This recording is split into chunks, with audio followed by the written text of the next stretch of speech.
Hi friends, my name is Shraddha Balaji Kare and I am going to talk about transaction management algorithm. Here we will see the definition of transaction. Exactly what is meant by transaction. A database transaction is a sequence of actions that are treated as a single unit of work. These actions should either complete entirely or take no effect at all. Transaction management is an important part of RDBMS oriented enterprise application to ensure data integrity and consistency. The concept of transaction can be described with the following four key properties described as ACID, where A stands for a transaction should be treated as a single unit of operation, which means either the entire sequence of operation is successful or unsuccessful. C stands for consistency. This represents the consistency of the referential integrity of a database, unique primary keys in the table, etc. I stands for isolation. There may be many transactions processing with the same data set at the same time. Each transaction should be isolated from other to prevent data corruption. D stands for durability. Once a transaction has completed, the result of this transaction have to be made permanent and cannot be erased from the database due to the system failure. Now, the Spring framework provides the abstract layer on the top of different underlying transaction management APIs. Actually, there are two types of transaction management. One is local transaction and second one is the global transaction.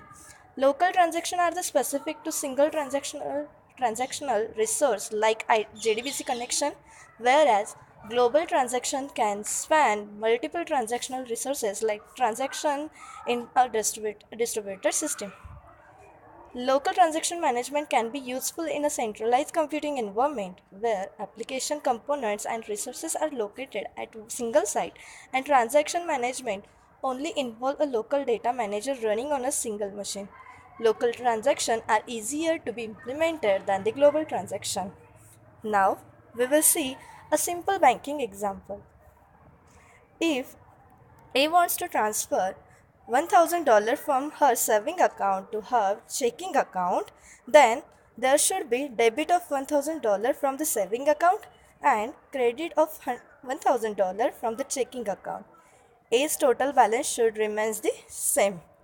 The implementation of this query is as follows, that is update account set balance is equals to balance minus 1000 where user equals to A and type is equals to saving, and another query is given for crediting it to the checking account.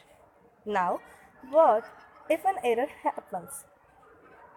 Now, various scientists has proposed various solutions to overcome problem of deadlock. There are four problems that deadlock prevention ensures that the system will never enter into a deadlock state. Second one, allow the system to enter a deadlock state and then recover. That is detection and recovery. Ignore the problem and pretend that deadlock never occurs in the system and requires that the system has some additional or priori information available. Now we will see how we can overcome the deadlock or system failure by using the cascading rollback. Here we can see that transaction 10, transaction 11 and transaction 12 are running concurrently. But whenever we talk about cascading rollbacks at that time, if transaction 10 is rollback, then transaction 11 and 12 cannot be completed without transaction 10. Now, the drawback of cascading rollbacks is once transaction 10 rollbacks, then transaction 11 and transaction 12 have to roll back. There can be many active but no progress uncommitted at transaction. They occupy resources. Now, we will see how we will going to prevent the deadlock. There are following deadlock prevention methods. In those non-cyclic waits, there are two methods again. In method 1, Each transaction looks all data item it needs before its execution. Many data items may be locked but unused for a long time. Hard to predict all data items a transaction will use precisely. The another method impose an order of all data items and log items in the order. Example 3 protocols. Then another one deadlock prevention method is preemption.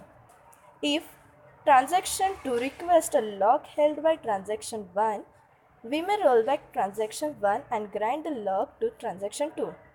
There are again three types of preemption, that are wait and die, bound and wait, and no starvation, means unnecessary rollbacks may happen. Then there are different SQL commands in the TCL, where TCL stands for Transaction Control Language. Here, the SQL commands for the transaction management are as shown on the screen. My first one is commit, rollback, and the save point. Where in the commit method gives transaction with regard to its status, and by using simple word commit we can save the block of code or sequence of code permanently into the database. Then another one is rollback. Rollback is nothing but this method performs a rollback of a given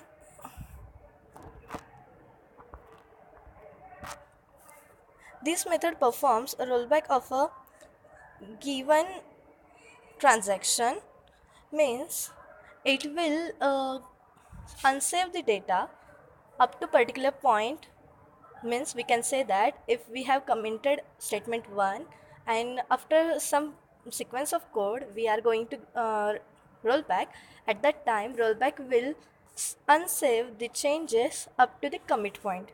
And third one is the save point. Save point is nothing but the in this actually save point is a point up to that point we can roll back afterwards or we can commit the data.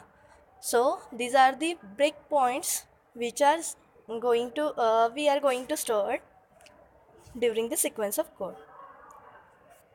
Then thank you guys.